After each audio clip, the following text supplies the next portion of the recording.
for our local community. From a small dent to major collision repair, Hamilton Paint and Body is here for you. Owners Brett and Kim Guin would like to say thank you for your business. Northwest Alabama Heating and Cooling, blowing away our competition.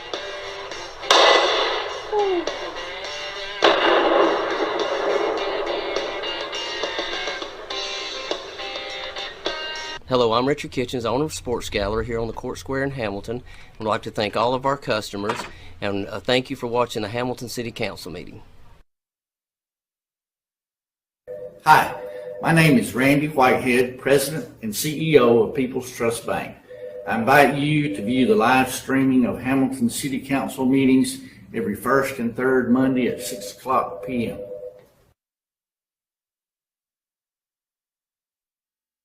Hi, I'm Dr. Wayne Cobb Jr. here at Hamilton Vision and Eye Care, and this is Dr. Grant Fowler. And we've been in business here in Hamilton since 1995, and it's been a while. So but we appreciate everyone that's come to see us, and if you have any eye care needs, please feel free to give us a call. Thank you.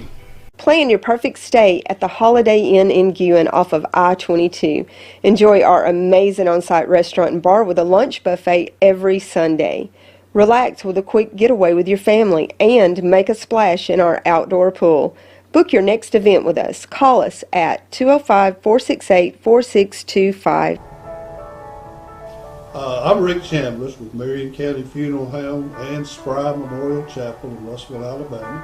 This is Glenda Cochran, our manager out here, and we just wanted to advise the public of where we're standing, where we were 15 years ago, and where we are now. When we purchased this funeral home, we were doing 2 and 3 funerals a year. Now we're doing 80 funerals a year.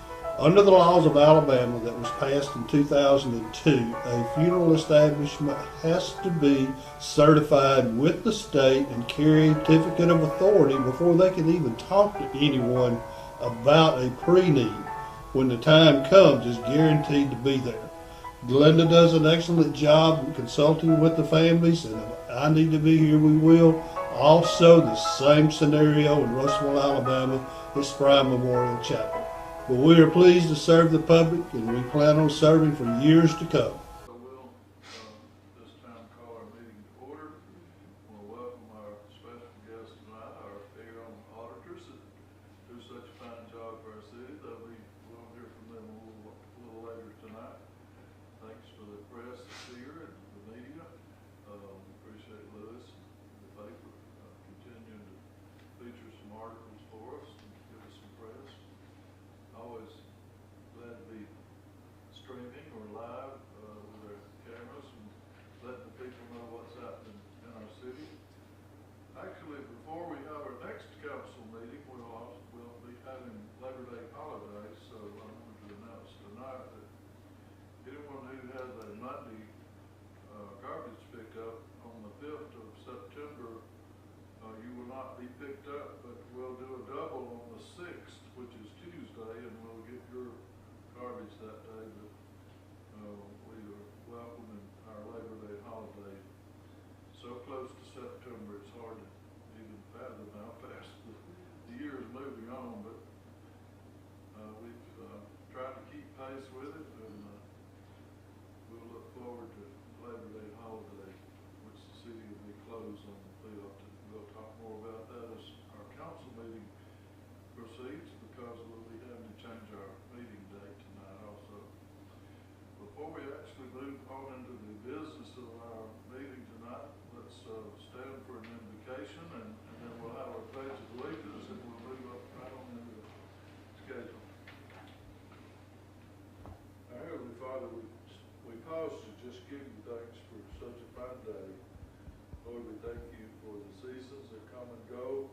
We know we're almost approaching the fall of the year, where we have so much activities back to school. We ask you to bless the children as they go back to school, and may their safety be of utmost, Lord. And may those that have hatred or some kind of plan to harm any student, maybe they have a change of heart this very night, that they would forget about being harmful and Lord, that they might seek your will and be peaceful people. We ask that each teacher might be blessed as they teach these students. We ask that our leaders of our country might make good decisions, help us to get through this recessionary time that we face. There's lots of trouble in the world now, anxieties with nations being aggravated over issues, and maybe we can put these things to rest and have world peace for a period of time. We pray this would happen, and we pray that you'll be at our meeting tonight, that we not conduct ourselves in a way that would be pleasing, that Hamilton's business might always be conducted under your will. Guide us as we go.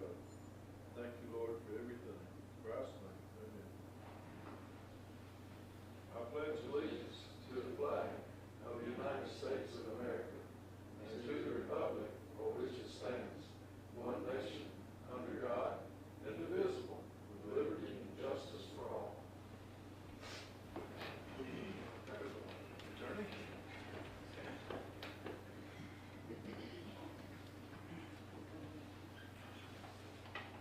I understand we've got a new population of folks in town as of this weekend. I think the new ramp year has started, and over 200 new students coming into Hamilton. We welcome them tonight and hope they have a good stay in Hamilton.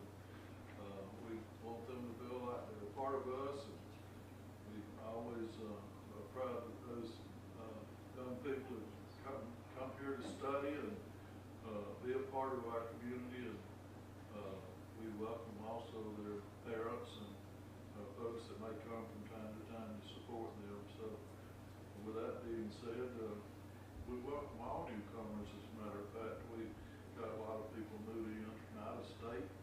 We think they're choosing a good community when they land here in Hamilton and decide to make it home. Many of them given a testimony of that fact. They say, we don't want to live anywhere else after being in Hamilton. We feel so safe out on the streets. We can ride our bikes again, and we can walk again and not be worried about being harmed and things like that. I think it's a great thing that's being said about our community, and I'm so proud of that. Item 1 on our regular agenda tonight would be a recommendation to approve the minutes of the August 1st, 2022 City Council meeting. We need a motion to approve those.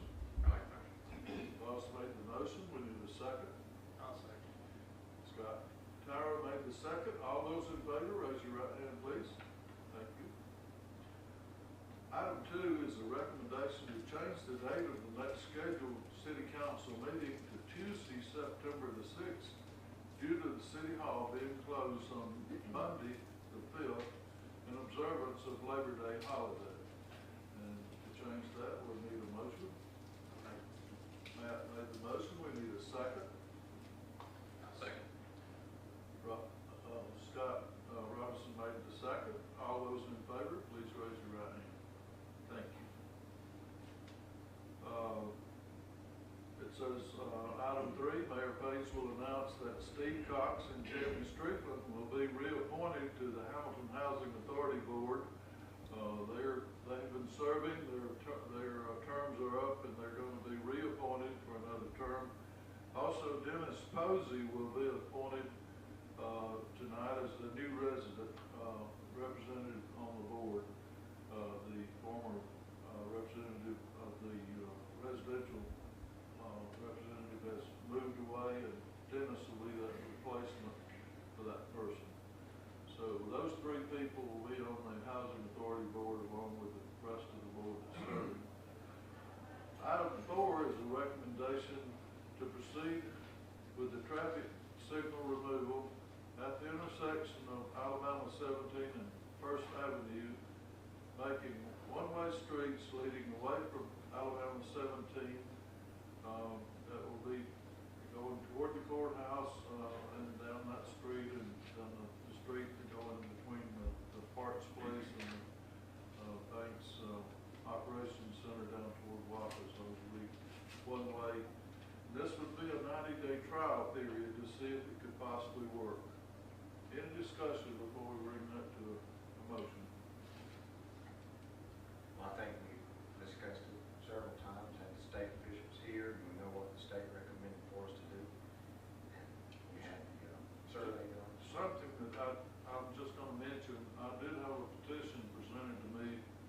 45 signatures on it. All of the high-rise and the staff have asked us to leave the light up. And I told them that we probably were going to do, I told the manager of the apartments that we were probably going to do a trial basis, not removing the light at this time, but they were all, 45 of them were opposed to this being removed, and they brought me a petition stating that this week. Well, I think we should do it, and I'll make a motion to do it as for temporary. If it don't work, at least we say we tried. We'll be looking at this as a trial, 90-day trial period to see if it's going to work. And we'll have to get with the state and announce the first day that it'll begin, because if we vote to do this tonight, we will have to get the striping and everything arranged, probably on a weekend, and get the signage up and that kind of thing. So I'm recommending that we try this for 90 days, and in order for us to do that trial, we'll need a motion and a second and a vote. I'll second. Got a motion from Wade, second from Scott. All those in favor of a trial period on this? Mayor, I'm going to abstain from this just after various conversations. I don't really feel that I myself can vote for it or against it right now. I know I've had a couple of people reach out to me, but I hope the trial run is successful whichever way it leans, but as of right now, I'm just going to vote to abstain. We can respect that. The trial period will begin as soon as we can make arrangements by majority vote, and we'll have one extension. Okay. Item 5 is a recommendation to allow Servpro to clean and remove the mildew from the inside of the Hamilton Southern's house for an estimated price of $4,500. This is just a discussed price; it's not firm, but this needs to be done before the repairs can be made on this house. I did hear from Andrea today, and she said that she has a commitment to do some temporary cosmetic work outside. Roman carpenter that's agreed to come and has agreed to cover all the squirrel holes so we can eradicate the squirrels out of the house before we have it hit. So she's in Florida on a job and couldn't be with us tonight to make a real presentation, but she did say she had that much accomplished. We've developed mildew while we had the house shut down to have the trees trimmed those few days. It's so hot inside and so much humidity that we got some mildew on the piano and on the table in the dining area, or tablecloth. Even Servpro is recommending that if we have somebody occupy this thing, that we have it tested for further mildew or mold. And I told them we weren't ready to go in that direction with nobody in it. It's an old house, but it does need a good cleanup, and we've got to kill the mildew that's in there. So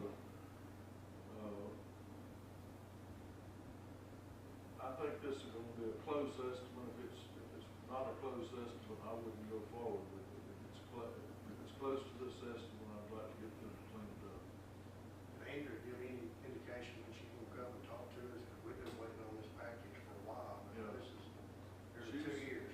She apologized. She's in Florida on a job. She's doing an architectural job down there, and she just said she couldn't be with us tonight. I don't know exactly when she can come, but she's not unwilling to come. She just wasn't available tonight. But we'll try to get her for the next meeting here to give everybody an update, because I think everybody's get up about it when we're going to start fixing it. I think we're all ready to fix it. We need the plan in front of us, what we're going to do. I agree. And I'll impress on her that we all want to talk with her and get some ideas.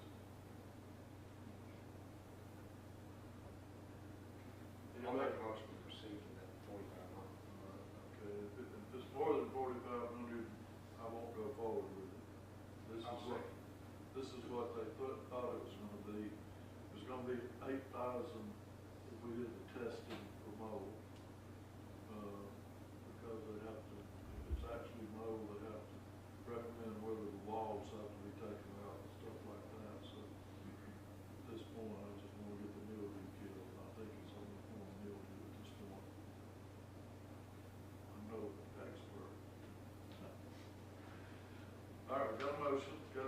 motion and second.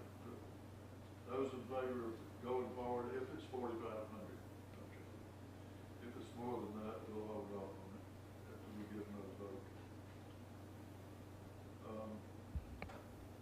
The recommendation tonight would be to approve the second round of the premium pay for all essential workers as previously approved in the December 6, 2021 council meeting. All full-time essential workers will receive a $1,000 one-time salary increase, and all permanent part-time essential workers will receive a $500 one-time salary increase. Funds for these one-time pay increases will come from the second payment of the funds received from the American Rescue Plan / COVID fund, and will be given to the employees at the last pay period of September 2022. Do we have a motion to pay our? Got a motion from Matt. Do we have a second from Ross? All those in favor of paying that on September's last pay date? Thank you. That'll give the folks an idea when they'll receive their. This will be the last payment, actually. Yes, we had two payments. We paid the first one out of the first round of the money, and this one will go to them as their final payment on that agreement. Recommendation to start the immediate demolition of the rock house located at 434 4th Street Southwest on the corner of 4th Street and Aggie Avenue across from the new gym. This is something we've tried to avoid doing, but it looks like it's going to be necessary. We can't get the people that own the property to move on it one way or the other to fix it up or tear it down. So the city would be, I'd be recommending that we demolition the house and charge them for the work. Any comments about that on the legal side, Scott? It's very good. They received multiple notices. They've had proper notice to do something. Yes, sir. After we vote on it tonight, give one more notice, is there? So the time frame?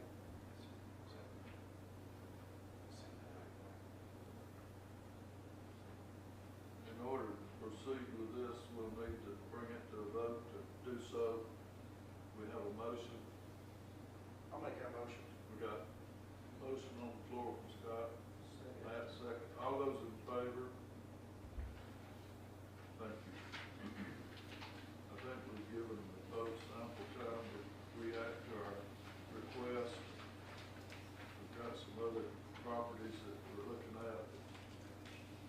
Most likely will be asked to do the same thing if they don't either reclaim them or else, some of these properties have been neglected 8-10 years. And we've got some others that we're just asking them to clean up around them. I was at a funeral viewing today, and the lady directly behind me in line said, "You want to talk politics?" And I said, "Not necessarily." She said, "I want to complain about my neighbor's yard." She said, "It's awful, it's uncalled for." I said, "Well, call me the address and I'll get our officer to go out and give them proper notice to clean it up." So you don't know where you're going to be approached next about dirty yards, ugly places.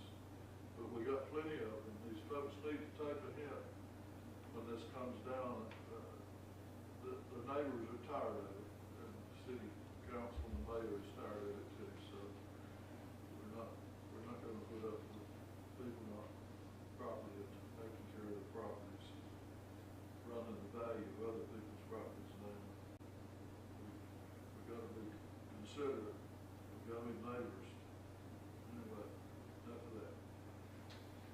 Item 8 is a recommendation to accept the low bid of Central Alabama Asphalt and Construction Company, LLC, for the Rebuild Alabama Street Resurfacing Project.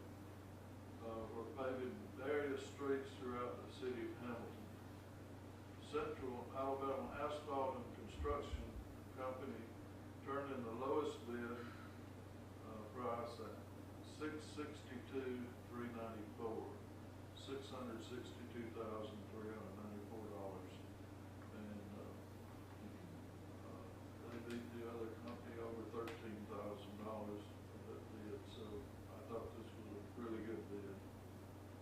The asphalt was $107 a ton. That's the lowest price I've heard on asphalt in a while.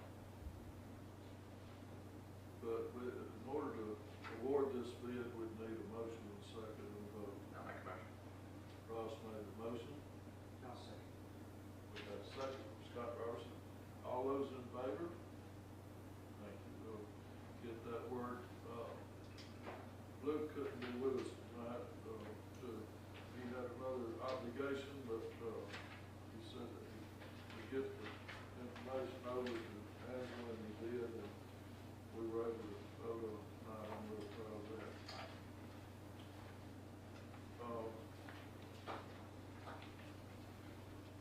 Well, we have completed the audit, and we got our auditors present tonight from Rick's CPA firm. They do a wonderful job for us each year, and they've done a great job again giving us the facts about 2021. And we'd like to hear from you all right now. And council, if you'll ask your questions after the presentation, and then I'd really like for you to just mark your questions and come back to the questions, let her go through the presentation. I think it'll move better that way. So you have the floor. You can do the podium or you can do a table, whichever you prefer. Which did y'all prefer? Just come to the front table and talk to us, and we can understand you even better. Alright. So I think Lynn, I'll give you a report. Did you get one of these two? Everybody got one? Do you have like a, you know how I do like a little cheat sheet? I think they might get a cheat sheet. Not a little cheat sheet, but a recap, you know. This is your little capsule of your... I'll make a copy. Yes, he did put, is it in the very back? Very front. Very front, okay. So you have. Yeah, it's attached to the front of the book, yeah. Oh, okay. Well, I'm not wondering about that. Sorry about that. That's nice. So the person that we've hired to help us copied those for us, and he put them in the front instead of stapling them together. So anyway, but you've got them, so there you go.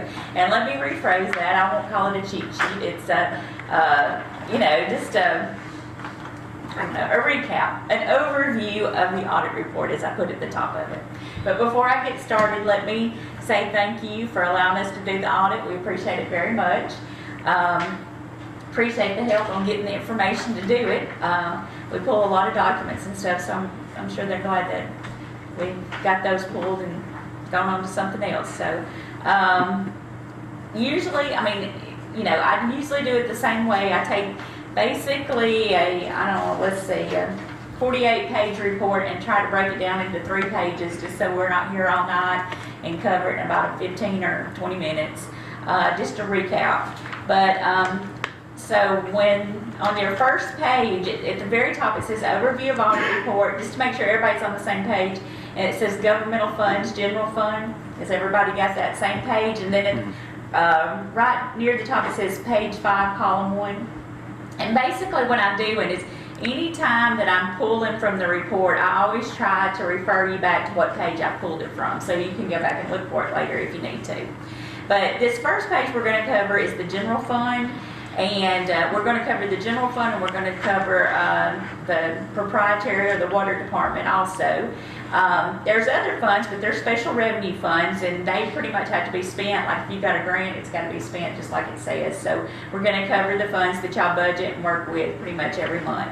All right, so on this general fund, this first one, it is on a modified accrual basis of accounting, which means basically you're accounting for things as they come in and go out. In essence, if you buy something, like a big piece of equipment or something, you expense it. When you get a loan and pay it back instead of splitting between interest and principal, you just expense the whole thing. So basically, like I said just a minute ago, it's what comes in and what goes out. Now, it'll be a little different when I get on the water, but that's how it's working on this general fund that I'm fixing to go over. But if you look at under where it says page 5, column 1, it talks about balance sheet, and it talks about assets, and it compares them from 2020 to 2021. So assets for the general fund, $5,925,000 versus $7,946,000. So you had an increase in assets of $2,020,000, and I've marked number 1 beside it. And if you look underneath it, I've explained what the number 1 largest variances were. For instance, cash had increased by $1,930,000 and receivables by $90,000. So there was your increases, and then you did. Let's see what it is. The increase in cash has to do with the positive bottom line, which I'm going to talk about just in a minute, and the receivable has to do with the increases in revenues.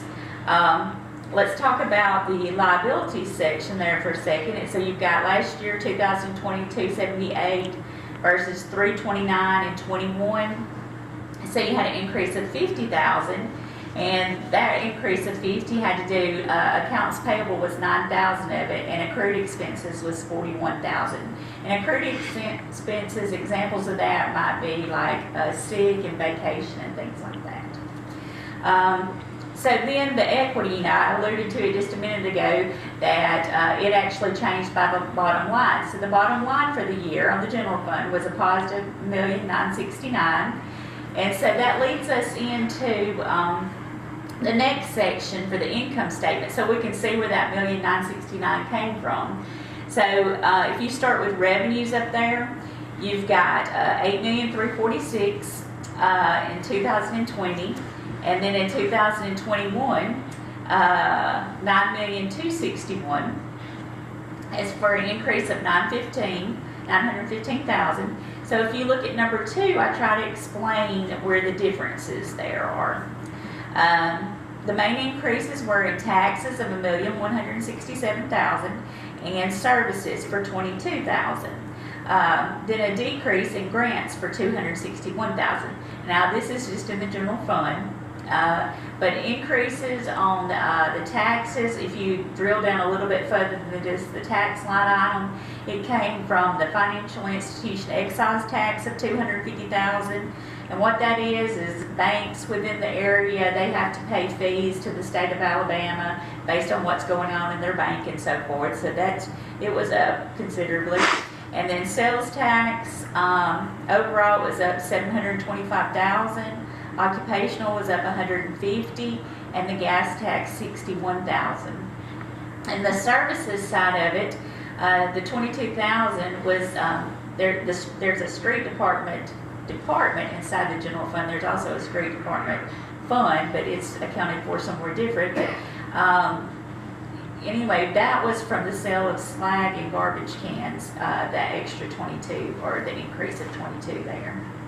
And then the difference on the grants, last year there were some pavement grants that were in the general fund, and this year they weren't, we didn't have those in there, so that was your difference on the decrease in grants. All right, so if you look at number 3, then we've talked about the increases in revenue, so let's talk about expenses and what's happened on those. So if you take the $5,751,000 versus what they were in 21, $5,721,000. You had a decrease in expenses of $29,000. So if you look at my number 3 down there, it will tell you what your changes are. I say the main decrease was in capital expenditures of $489,000 and debt of $40,000. On that debt, it's like when y'all have that line of credit, it moves up and down as you borrow for grant matches and things like that. But so there's a decrease of that of 40, and then on capital expenditures, anything over $5,000 gets capitalized and gets moved to a separate account. Those are your decreases there. And then you had some increases, though, to make that net change of negative 29. So the increases were $191,000 for public protection, and public works $291,000. So On the capital decrease, that was just not having as many large purchases over the $5,000 threshold. On the debt decrease, I've already talked about that already. The increase in public protection was fire and police, those two departments together. Then public works had also increased, you could tell there. So I drilled down a little bit further so that you could see what line items that it was in. And it had to do with retirement, equipment, gas and oil, hauling solid waste, insurance, paving supplies, repairs, salaries, and general supplies. That were your increased line items there. But overall, you know, the expenses did go down $29,000. So the next line item is other financing sources, and it's labeled number 4 there. And on the other financing sources, what's going to show up in that line is, remember I had talked about the other special revenue funds and everything. Well, you have to transfer money a lot of times out of the general fund to these other funds. Like for instance, those are debt funds. Your biggest transfer is when you're moving moving money or transferring money from the general fund to the, there's like a debt fund set up for 2015 bonds, 17 bonds, and 19 bonds.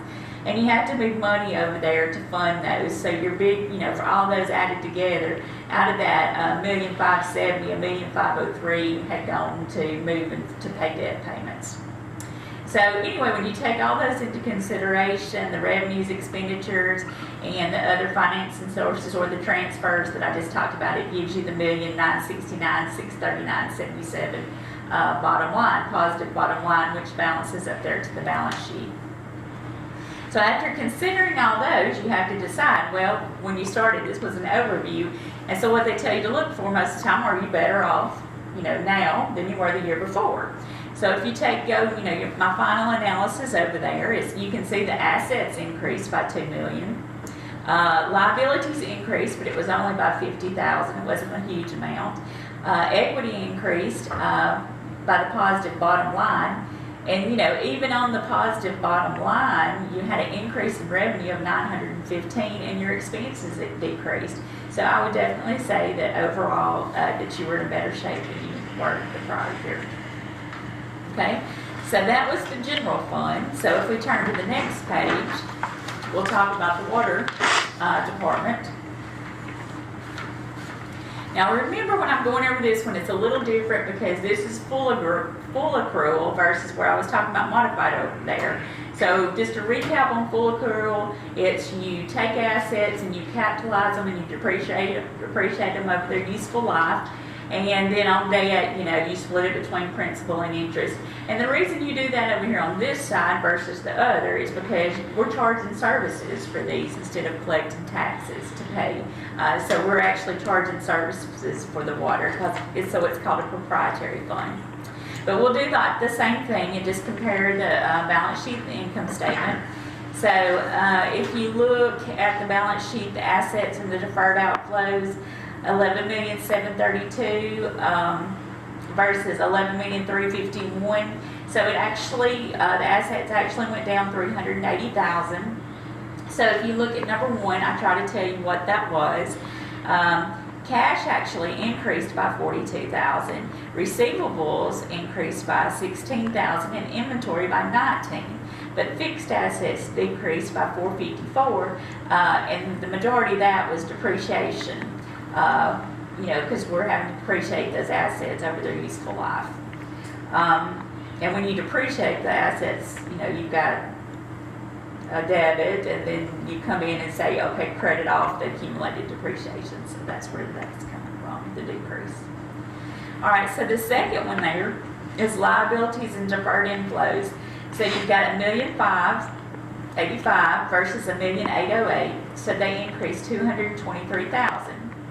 So let's go down there and look at number 2 to see what our increases are. Accounts payable had increased by $27,000, accruals by $17,000, retirement by $126,000, customer water deposits $10,000, and deferred inflows by $43,000. And So, your biggest one there is the retirement. And some of that retirement, I know y'all have heard me talk about, you have to have actuarial reports done yearly so that they can tell you what they think the liability is going to be in the future, and then you have to adjust that liability to what, based on facts, current facts, what they think it's going to be in the future. So you have to take those numbers and adjust them to, what they estimate that it's going to be in the future. So that's one of your biggest numbers there. And then that deferred inflow has to do with those numbers also from those actuarial reports. So then, let's see, the bottom line on that one, the equity change, the change in equity is the bottom line on this one also, which is the 603,736.73, but it is negative there. So let's go down and figure out what's caused that number. And so if you go down to where it says page 10 and you start comparing, you'll see that revenues were $2,276,000 versus $2,529,000.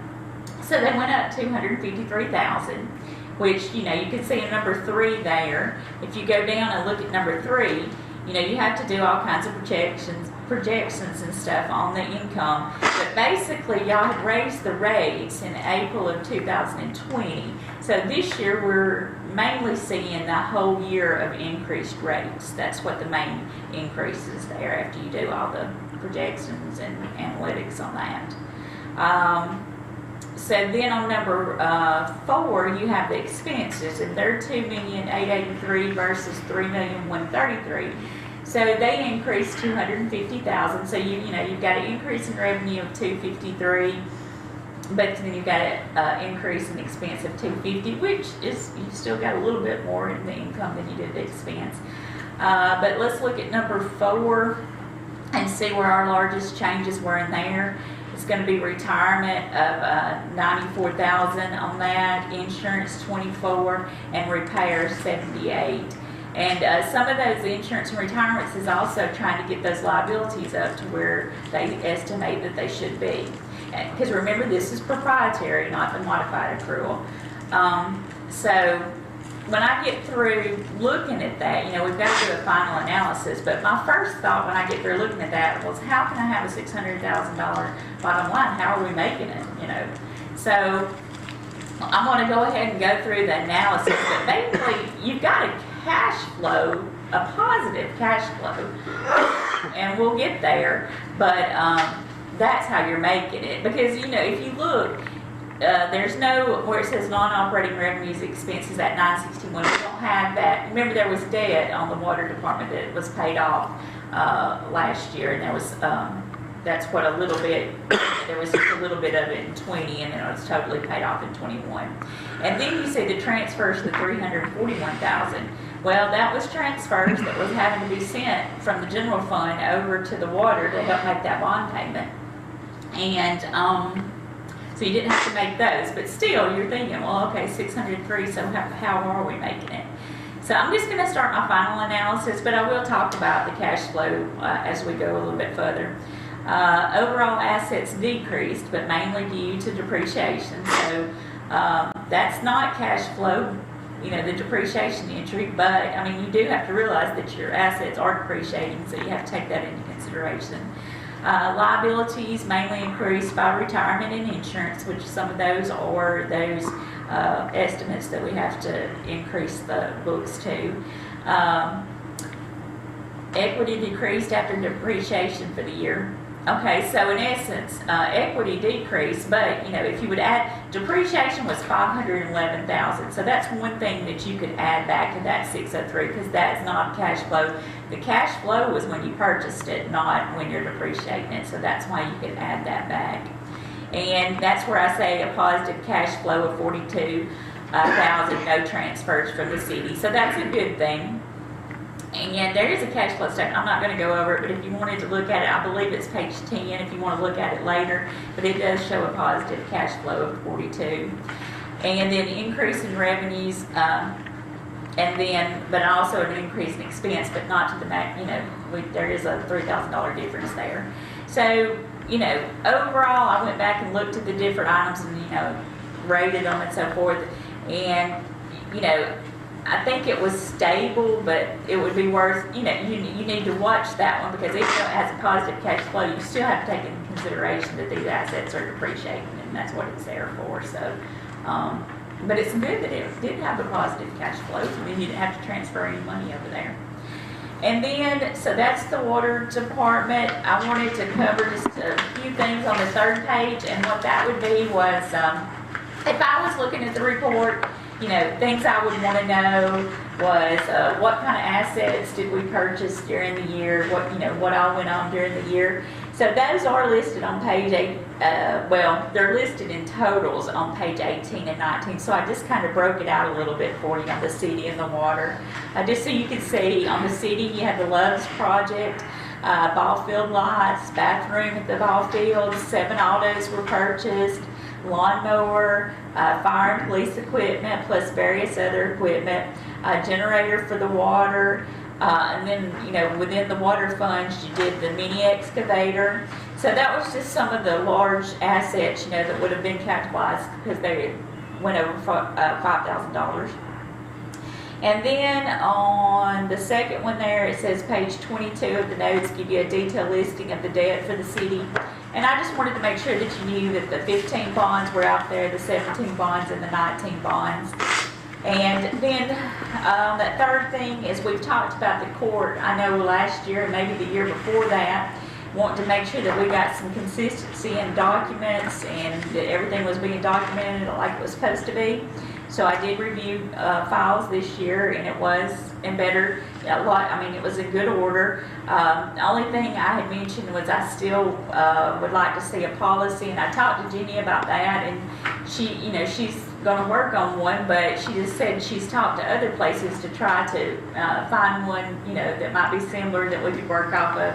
And she just said that everybody has different ways that they do things, so pretty much y'all have to do, one. We'll have to customize us one, I think. Yeah. But, so that's what I had to cover so far, but I'm open to questions if anybody wants to talk about something. I know that's a lot being thrown at you at one time, but that's why I try to cut it down to, 3 pages instead of the 48 pages. One note that you struck with me is, even though we had a lot of expenses for our water department, we didn't have to invest any of the general fund money back into the water department throughout the year, and that's a big change from what we were doing. That is correct. A few years ago. As you know, we were moving a lot of money over to subsidize them. Right. And the increase in rates has helped with that. This commercial increase that we made will start showing up in the next budget also, and should help us to. And we've had some very expensive repairs that we had to do for the water department in that calendar year, and I think that hurt their numbers somewhat.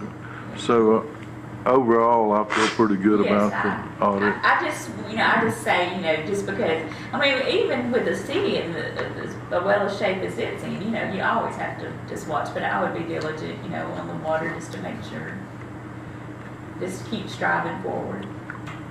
She's open to any questions, guys, if y'all want to ask any questions. There's on the bond schedule, on those pages you mentioned, there's a complete summary of all that, and you can see how we paid our debt down, and thankfully we haven't had to borrow any new money through the bond department since we've been here, or this administration nor the last one has borrowed any new money, so that's good. Well, we really appreciate the capsule view of this, and we could have went page by page, but this covers our asset liability and our bottom line, and I think looking at the bottom line, I'd say the city had a very good year. Very good year, I would too, yes. And we're going to try to tweak our water department, and we'll get a policy for the courts to make sure that you can check off the list of things you think the court ought to be doing, and we'll certainly comply with your wishes on getting a policy. There's no question about that.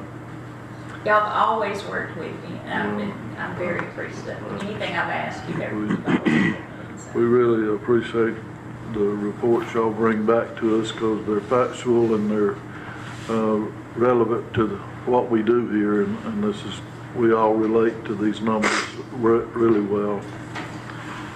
Do y'all have any other questions of our auditors tonight? I appreciate them.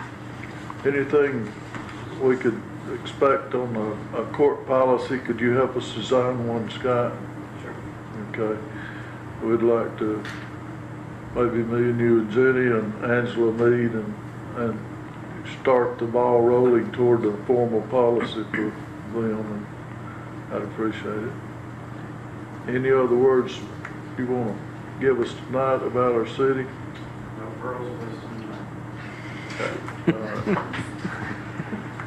I guess we heard that. Okay. Is there any further business tonight? If not, we'll need a motion to adjourn. I'll make that motion. We got a motion to adjourn. I'll second. I'll second. All in favor? Thank you. We appreciate y'all coming tonight. For our local community. From a small dent to major collision repair, Hamilton Paint and Body is here for you. Owners Brett and Kim Guin would like to say thank you for your business. Northwest Alabama Heating and Cooling, blowing away our competition.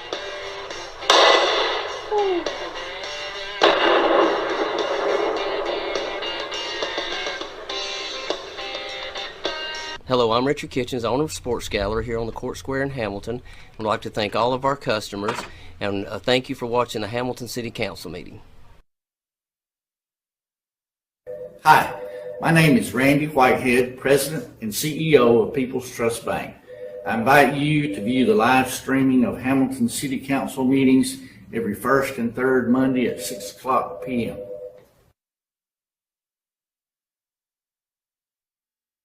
Hi, I'm Dr. Wayne Cobb, Jr. here at Hamilton Vision and Eye Care, and this is Dr. Grant Fowler. And we've been in business here in Hamilton since 1995, and it's been a while. So but we appreciate everyone that's come to see us, and if you have any eye care needs, please feel free to give us a call. Thank you. Plan your perfect stay at the Holiday Inn in Guin off of I-22. Enjoy our amazing on-site restaurant and bar with a lunch buffet every Sunday. Relax with a quick getaway with your family and make a splash in our outdoor pool. Book your next event with us. Call us at 205-468-4625.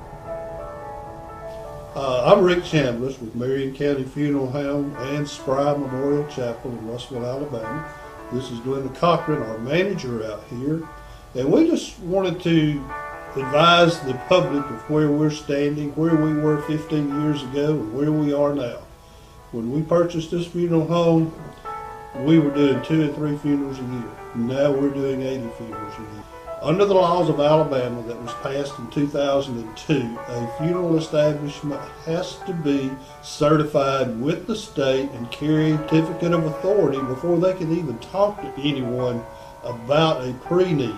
When the time comes, it's guaranteed to be there. Glenda does an excellent job in consulting with the families, and if I need to be here, we will. Also, the same scenario in Russellville, Alabama, at Spry Memorial Chapel. But we are pleased to serve the public, and we plan on serving for years to come.